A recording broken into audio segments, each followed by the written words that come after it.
자녀 삼아주시고 사명 주시고 주의 길, 좁은 길 걷게 하셔서 고맙고 감사합니다. 하나님, 이 길이 결코 세상 사람들이 말하는 환영받을 만한 그런 넓은 길은 아니지만, 그러나 주님과 동행하기에, 주님이 우리와 함께 계시기에, 그리고 그 주님 다시 만날 것을 믿기에 우리가 다시 한번 결단하고 주님 앞에 나아가오니, 우리의 시간 분초마다 늘 하나님을 기억하고 은혜를 사모하고 성령으로 잘 무장해서 이 험악한 세상 속에서, 영적 생태계가 혼란스러운 지금의 시대 속에서 주께서 우리에게 맡겨주신 귀한 사명을 믿음으로 잘 감당하는 주의 종들 다 되게 은혜 베풀어 주옵소서. 이 귀한 자리에 함께 동역한 종들을 일일이 축복하고 저들의 삶 속에 그리스도의 평강이 넘치기를 소원합니다. 하나님, 힘들고 어렵지만, 우리의 삶이 녹록하지 않지만, 때로는 사박이 꽉 막혀 있는 것 같지만, 그러나 여전히 하나님의 사랑이 우리의 마음에 감동을 주고 언제나 우리와 함께 하시는 하나님의 능력을 신뢰하면서 주님을 의지하면서 나아갈 수 있는 믿음을 우리에게 허락해 주시고, 이미 주신 믿음을 잘 지켜나가는 우리가 되게 은총 베풀어 주시옵소서. 말씀을 전하고 들을 때 주의 성령께서 이곳에 임재해 주셔서 우리 속에 선한 마음이 품어지게 도와주시고 결단하게 도와주시고, 그래서 좁은 길 걸어가며 당당하게 또 감사하게, 그리고 주의 은혜 붙잡고 끝까지 승리할 수 있는 구원의 종들, 능력의 종들 다 되게 은혜 베풀어 주옵소서. 존귀하신 예수님의 귀하신 이름으로 감사하며 축복하며 기도하옵나이다. 아멘. 어떻게 잘 주무셨습니까? 저는 정말로 잠이 안 왔습니다. 마치 소풍 가는 아이같이 어제 저녁에도 늦게, 그리고 오늘 새벽에도 일찍 잠이 깨었습니다. 왜 그런지는 잘 모르겠습니다. 근데 이 마음이 나쁜 마음은 아닌 것 같습니다. 참 좋은 마음이고 참 좋습니다. 기분이. 순서지를 몇 번 수정하고 또 순서를 다시 확인하고 아침까지 설교를 수정하고 또 붙잡고 기도하고, 그러다가 드는 생각은 그냥 우리 참 좋은데 매여서 하지 말자. 왜 하나님의 복음도 우리를 복음에는 매이지만 그러나 환경에는 매이지 않게 하거든요. 그렇다면 우리도 매이지 않고 정말 진심을 가지고 성실한 마음을 가지고 사역하고 함께 동력했으면 좋겠다 하는 생각이 마음속에 들었습니다. 실제 오늘 떨리는 자리예요. 우리 장로님도 오셨고 하지만 목사님도 계시고 특별히 저희 장모님도 계시고, 한 번도 설교 안 해봤어요. 사역자가 많이 있어요. 우리 처남도 다들 전도사님들이고 다 그래요. 도망가고 싶었어요. 그래서 그저께인가 제가 금요 철야 때, 어제구나, 우리 사모님한테 배 목사님 설교 시킬까요? 그렇게 막 생각이 갈팡질팡하고 막 그랬습니다. 아프리카 선교사 중에서 가장 대부가 누구냐면 리빙스턴입니다. 근데 리빙스턴이 선교를 하다가 어느 날 행방불명이 되었습니다. 선교를 파송한 조직에서는 난리가 났습니다. 그래서 사람들을 동원해서 1년 동안 이 리빙스턴 선교사를 찾았습니다. 1년 뒤에 찾았는데 어느 아프리카 오지에서 풍토병에 걸려서 거의 아사 직전에 있는 그 선교사님을 발견하고 다시 본국으로 돌아가자고, 이쯤 하면 됐다고, 여기까지 하면 됐다고, 이제 집에 가서 몸도 좀 추스리고 그렇게 하자고 이야기를 했습니다. 근데 이 이야기를 들은 리빙스턴이 아니라고, 나는 집에 돌아가지 않겠다, 그렇게 이야기하면서 내가 지금 하는 이 고생이 나는 고생이라고 생각하지 않는다. 내가 아프리카에 와서 풍토병에 걸려서 지금 거의 죽음 직전에 있다 할지라도 이것이 나의 사명이고 특권이고 이것이 나에게 가장 큰 축복이다, 그렇게 이야기를 했다고 합니다. 중국에 있던 어떤 선교사가 한국에 와서 선교 보고를 하는데 울면서 선교 보고를 합니다. 많은 사람이 궁금했습니다. 왜 선교 보고하는데 울까? 은혜가 참 많구나 생각을 했지만 1년 동안 복음을 전했는데 단 한 명도 예수님을 영접하지 않았다고 보고를 하는 것입니다. 그러면서 그 선교사님이 울면서 선교복을 하는데 이렇게 제 기도가 바뀌었습니다. 하나님, 제 한 몸이 만약에 희생해서 중국에 선교가 되어진다면 제가 순교하겠습니다. 요즘엔 기도 제목이 이렇게 바뀌었습니다. 내가 전하는 복음 때문에 누군가가 예수님을 영접하는 것도 참 중요하겠지만 막혀있는 중국의 선교길이, 그리고 내 한 사람이 희생함을 통해서 중국 선교가 만약에 열려진다면 나를 희생해도 괜찮습니다. 나 순교하겠습니다. 나 죽여주십시오. 그렇게 기도 제목이 바뀌었다. 그렇게 선교 보고를 했습니다. 살면서 우리는 이게 아닌데 하는 생각을 하면서 많은 사람이 그냥 살아갑니다. 내가 사는 게 이게 아닌데, 사역 이렇게 하면 안 되는데, 나 이렇게 살면 안 되는데, 그런 생각을 하면서도 우리는 그냥 살아갑니다. 시간 보냅니다. 근데 이게 아닌데 라는 생각이 들 때는 분명히 말씀 앞에 다시 한번 서보셔야 돼요. 이게 아닌데 하는 생각이 들면 분명히 하나님 앞에 기도하면서 하나님의 음성을 들어보셔야 됩니다. 그래야 하나님께서, 성령께서 주시는 음성이 있고, 그리고 길이 보여지고, 그리고 하나님의 생각이 읽혀집니다. 내가 죽어도 좋습니다. 나 순교하겠습니다. 나 여기 있는 것이 하나님의 축복입니다 라고 고백했던 사람들은 도대체 어떤 마음을 가지고 그렇게 고백했을까? 하나님을 만난 사람이죠. 하나님의 나라를 본 사람들이죠.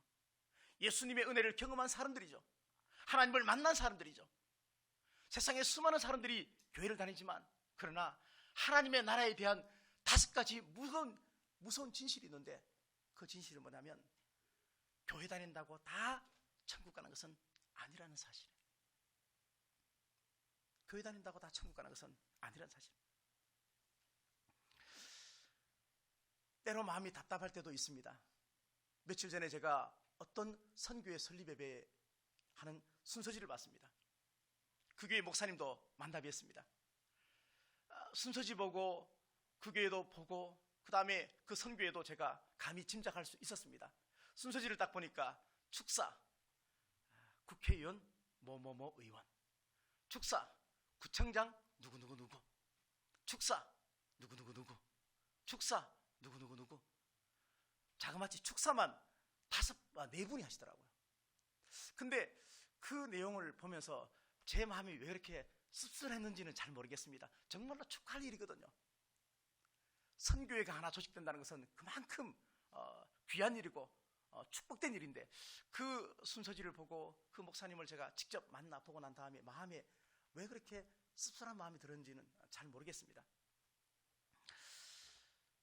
하나님을 만난 사람들은 삶의 방식이 달라집니다.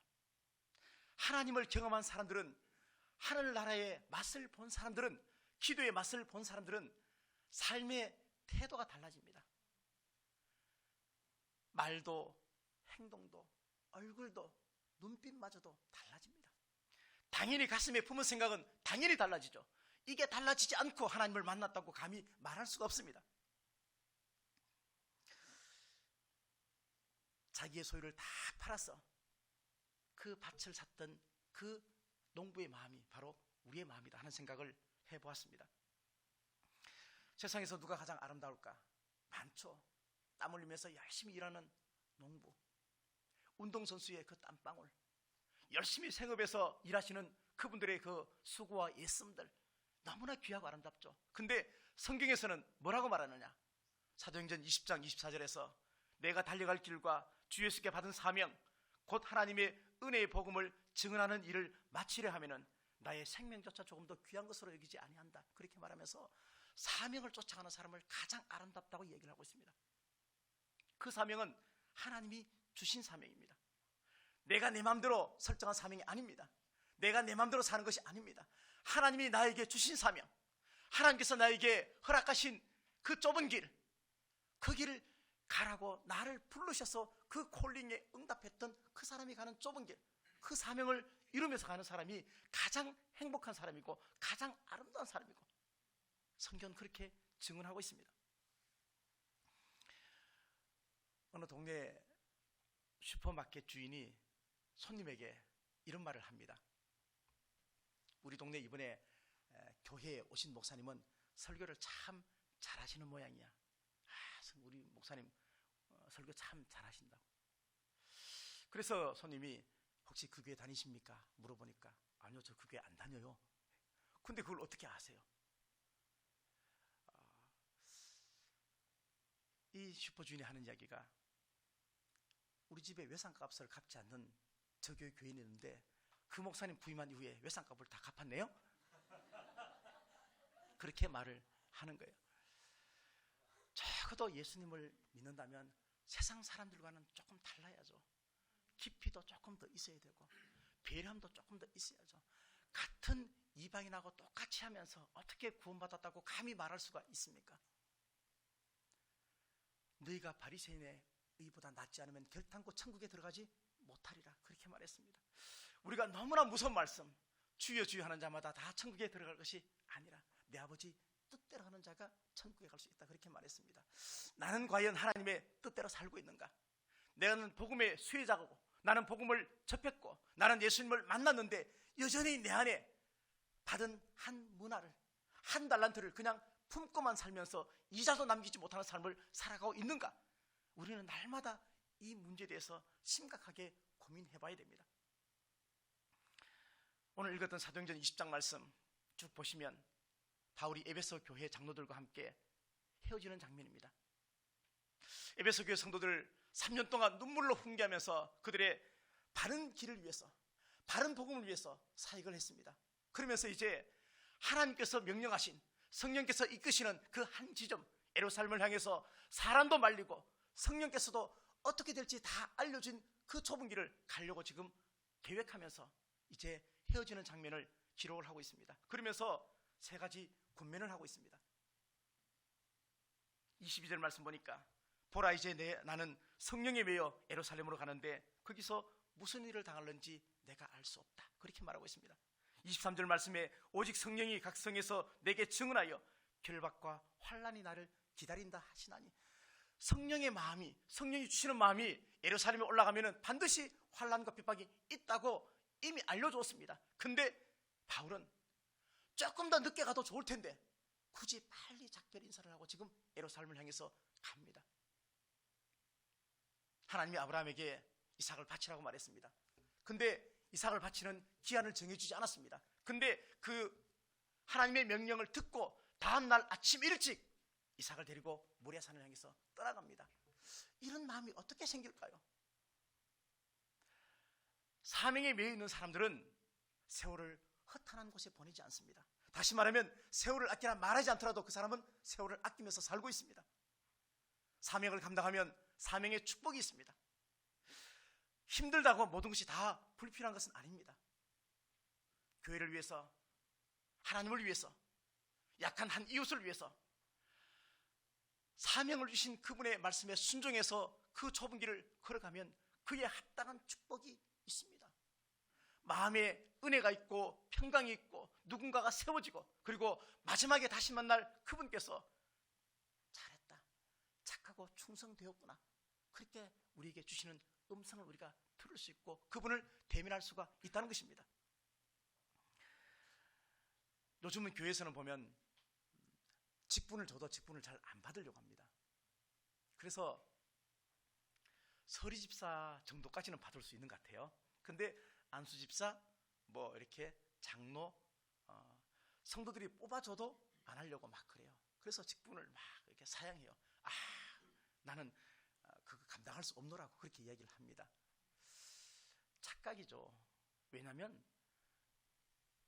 그 직분을 감당할 수 있는 힘은 내가 하는 것 아니거든요.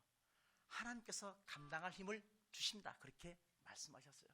그 약속을 믿고 내가 가는 것입니다. 근데 마치 내가 무언가를 해서 내가 그 사명을 이루고 내가 그 직분을 마치 이루는 것처럼 생각을 합니다. 근데 결코 아닙니다.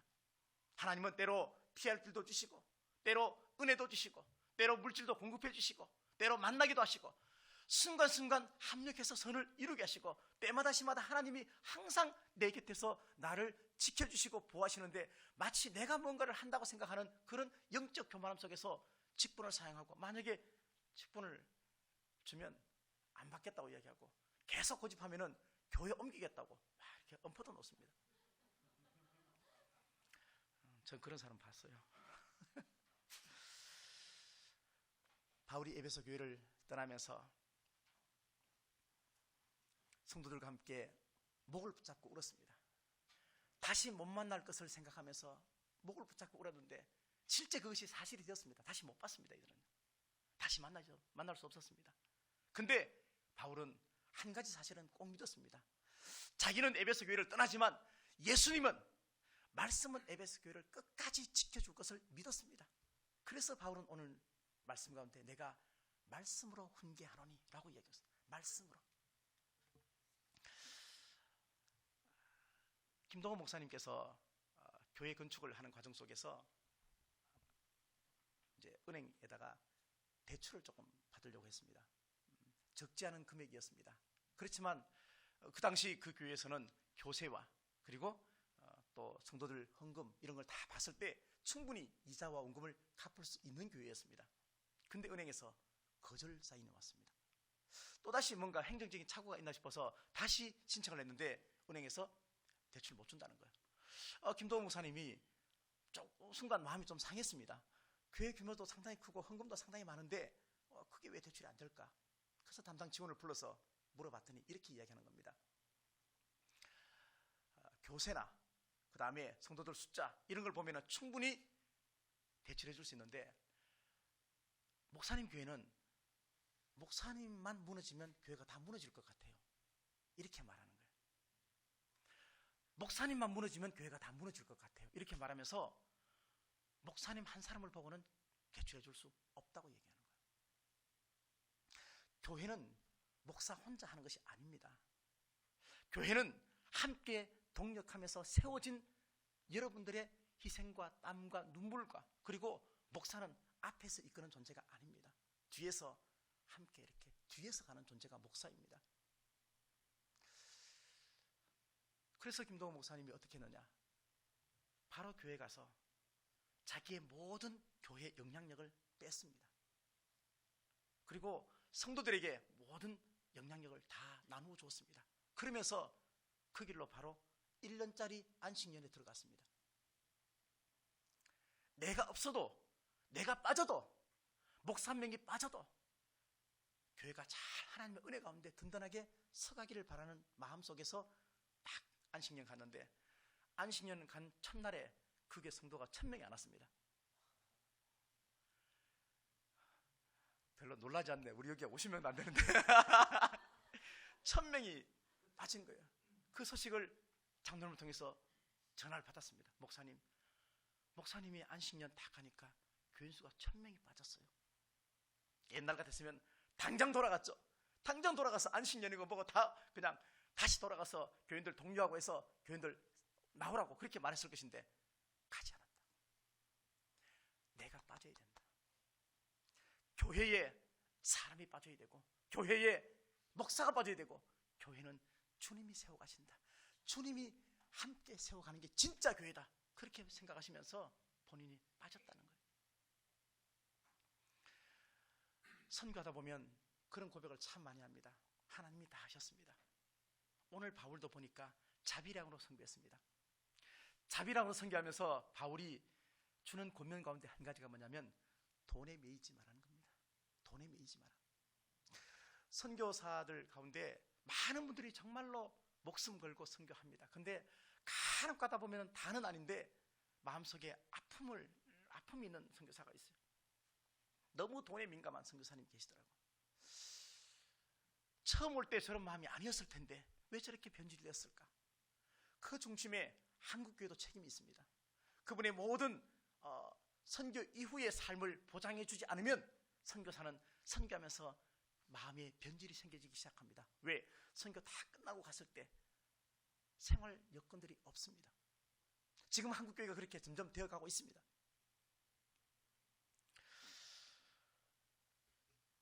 너희는 먼저 그의 나라와 그의 의를 구하라. 그리하면 이 모든 것을 너희에게 더해주겠다. 그렇게 약속을 하셨습니다. 33절 34절 말씀 보니까 내가 아무의 은이나 금이나 의복을 탐하지 아니했다 이렇게 말하고 있습니다.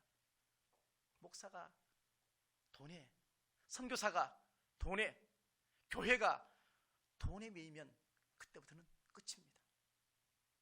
선교사가 선교 현장에 가서 한 영혼의 소중함을 인식하지 못하고 그걸 가진다 해도 함께 변질이 된 돈이 들어가면 그때부터 선교는 돈 버는 도구입니다. 아이들도 돈 버는 도구로 전락할 수밖에 없습니다. 여러분이 아는 바와 같이 이 손으로 나와 내 동행들이 쓰는 것을 충당했다, 그렇게 말하고 있습니다. 바울은 손수 천막을 기우면서 자비랑 선교를 했습니다. 감사하게 우리 교회도 자비랑 선교를 합니다. 물론 주위에 소수의 분들께서 이렇게 5,000원씩, 10,000원씩 이렇게 도와주십니다. 그거 그대로 가서 선교 현장에 쓰고 있습니다. 그 돈 가지고 단 1원도 우리를 위해서 사용하지는 않습니다. 근데 이것이 자랑이 되면 안 돼요. 내가 자비랑 한다, 자랑되면 안 돼요. 만약에 이것이 정말로 자랑이 된다면 선교 안 하는 게 낫습니다.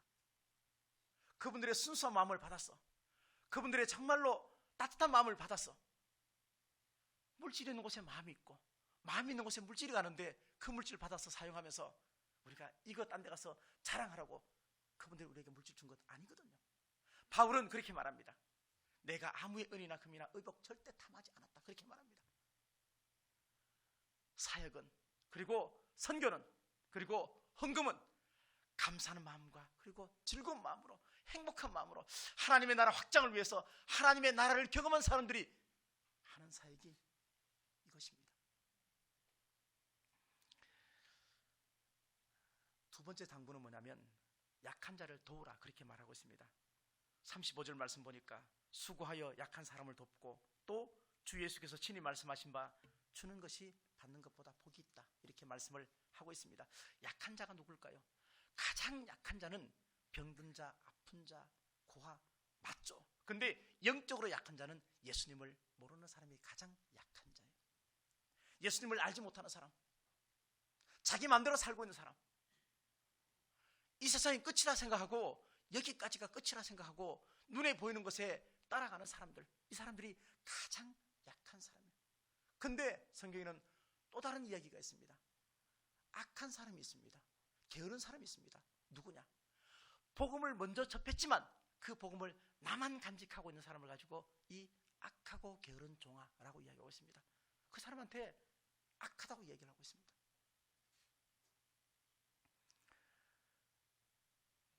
어떤 여자 집사님께서 죽어서 천국에 갔습니다. 자, 천국에 딱 가서 이렇게 심판을 받는데 천국 문지기한테 나 천국 들어갈래요, 이렇게 말하니까 문지기가 잠깐만요 그러면서 막 책을 찾는 거예요. 책에서 뭘 찾겠어요? 과연 내 이름이 있을까? 참 꿈같은 이야기인데 아마 이게 현실이 될 거예요. 우리도 끔찍한 일이 없었으면 좋겠어요. 찾았는데 집사님 이름 없어요, 이렇게 말하는 거예요. 이 집사님이 깜짝 놀래가지고, 아니 내가 얼마나 세상에 살면서 고상하게 예의 있게 교회 얼마나 잘 다니면서 그렇게 신앙생활을 했는데 왜 내 이름이 없냐고.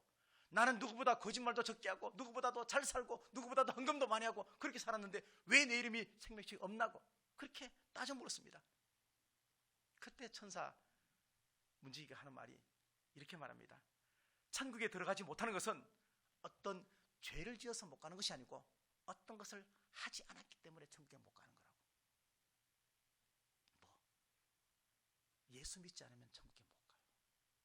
헌금하고 교회 다니고 다 해도 내가 나의 주인이고 예수 믿지 않으면 천국 못 간다.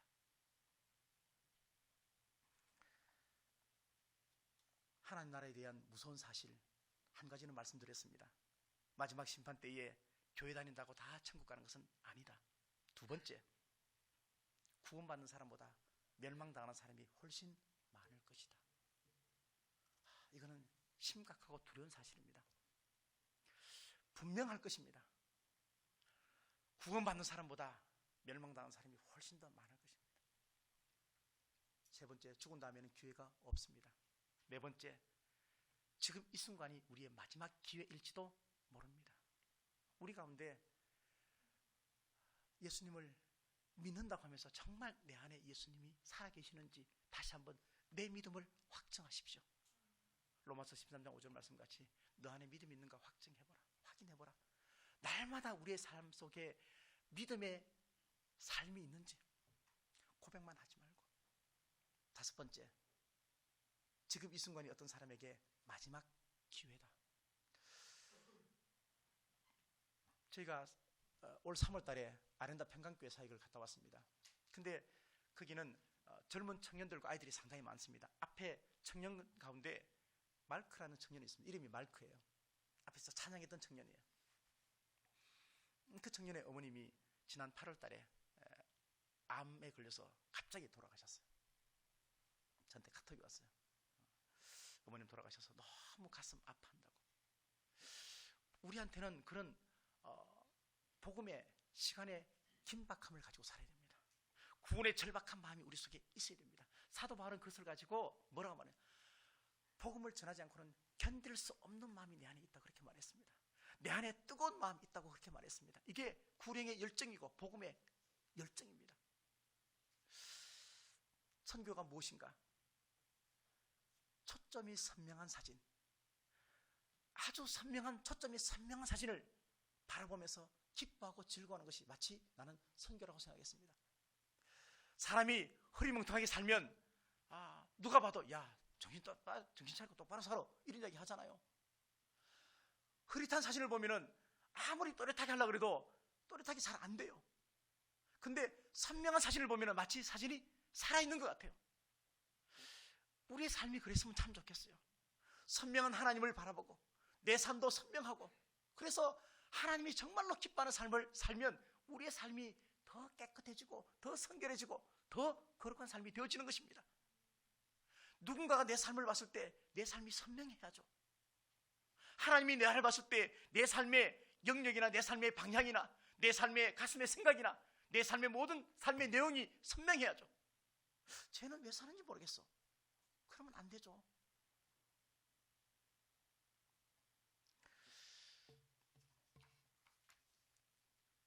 나 같은 죄인이 하나님을 아버지라고 부르는 것, 나 같은 죄인이 하나님을 아버지라고 부르는 것, 이게 얼마나 크고 놀라운 은혜인지 우리가 정말로 가슴 속 깊이 체득했으면 정말로 좋겠습니다. 내 안에 얼마나 많은 죄의 본성이 살아있습니까?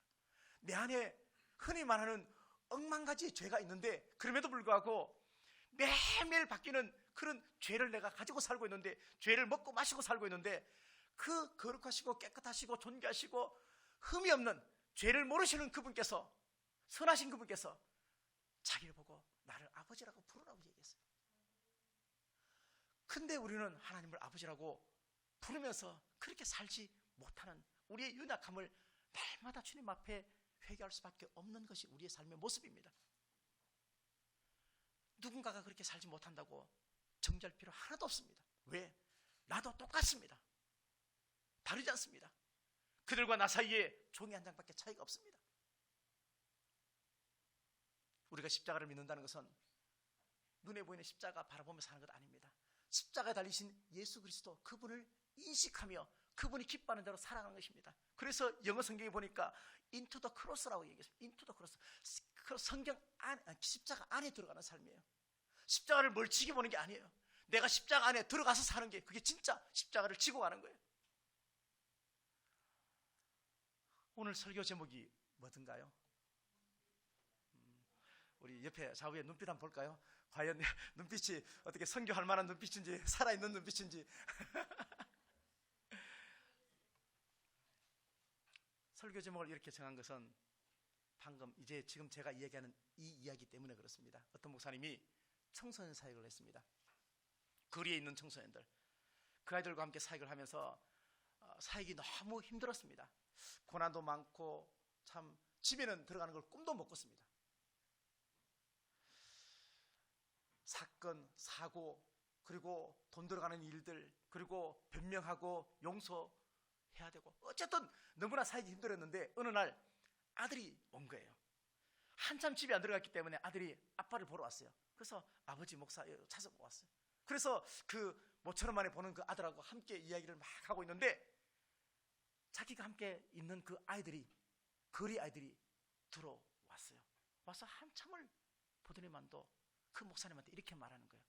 목사님, 아들 보는 눈빛하고 저희 보는 눈빛하고 다르네요. 이렇게 말하는 거예요. 아들 보는 눈빛하고 저희들 보는 눈빛하고 다르네요. 이 말에 이 목사님이 그냥 충격을 먹었습니다. 선교하려면 눈빛도 달라야 되겠다. 이게 참 가슴에 너무너무 와닿습니다. 그래서 설교 제목을 정말로 뭘 할까 하다가 이 예화 때문에 설교 제목을 눈빛도 다르게 눈빛마저도 다르게 해야 되겠다. 진짜입니다. 예수님은 한결같은 눈빛을 가지고 있었습니다. 예수님은 아들 독생자 예수님을 보는 눈빛하고 죄인 우리 보는 눈빛하고 똑같았습니다. 근데 우리는 다르게 봅니다. 선교하러 가면 내가 너희 도와주러 왔지 뭐, 내가 갑이고 너희가 을이다 생각할 수 있습니다. 아니, 생각 안 해도 혹시 눈빛에서도 그게 나오면 안 되겠다는 생각이 들었습니다.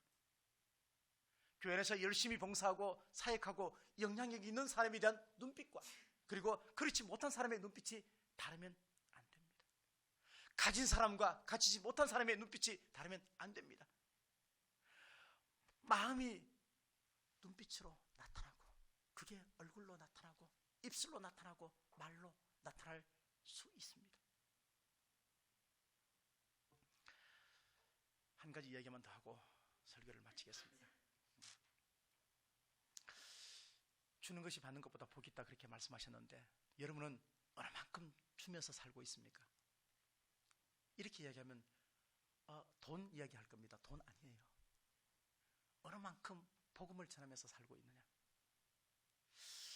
요한복음 10장 말씀 보니까 내가 온 것은 양으로 생명을 얻게 하고 더 풍성히 얻게 하려 하심이라 그렇게 말하고 있습니다.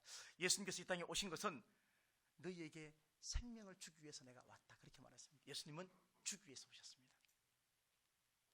마가복음 10장 말씀 보니까 인자에 온 것은 섬김을 받으려 함이 아니라 도리어 섬기라고 자기 목숨을 많은 사람의 대속물로 주기 위해서 왔다 그렇게 말했습니다. 예수님은 우리에게 자기의 생명을 주기 위해서 왔습니다. 예수님은 이 땅에 주기 위해서 왔습니다. 우리에게 자유를 주고 우리에게 행복을 주고 우리에게 은혜를 주고 우리에게 천국을 주기 위해서 자신의 생명을 주었습니다. 근데 그 수혜자인 우리는 과연 무엇을 주고 누구에게 주고 어떻게 살고 있습니까? 모든 사람이 받기 위해서만 삽니다. 받는 것 좋아합니다. 근데 사명을 가진 사람은, 예수님이 정말로 믿는 사람은, 하나님의 나라를 경험한 사람들은 줘야 됩니다. 왜? 예수님이 주셨습니다. 우리는 그거 받았습니다. 우리도 토스해서 줘야 됩니다.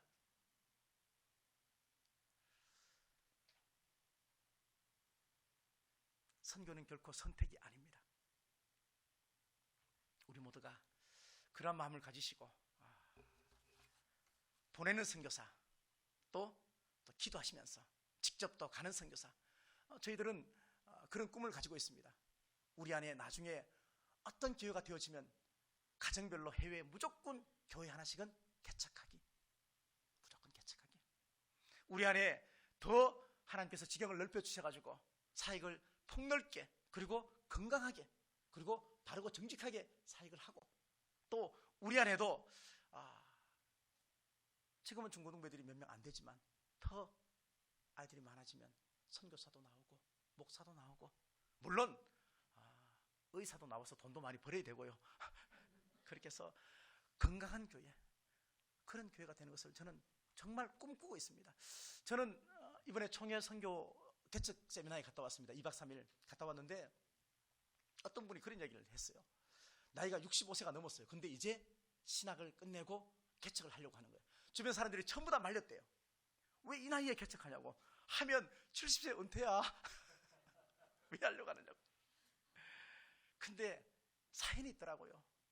큰교 담임 목사님이셨어요.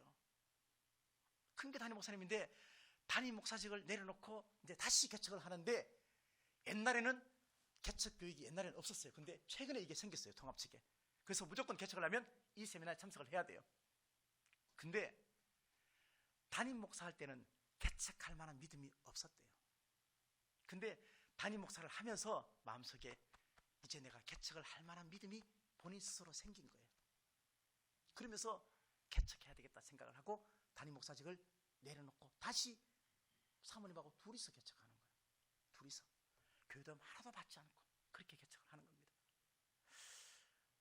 하나님을 믿는다고 하면서 우리 마음속에 하나님을 정말로 믿는 은혜가 있습니까? 막히고 답답하고 힘들고 그랬을 때 하나님 앞에 기도하면서 정말로 맡기면서 그렇게 기도하고 있습니까?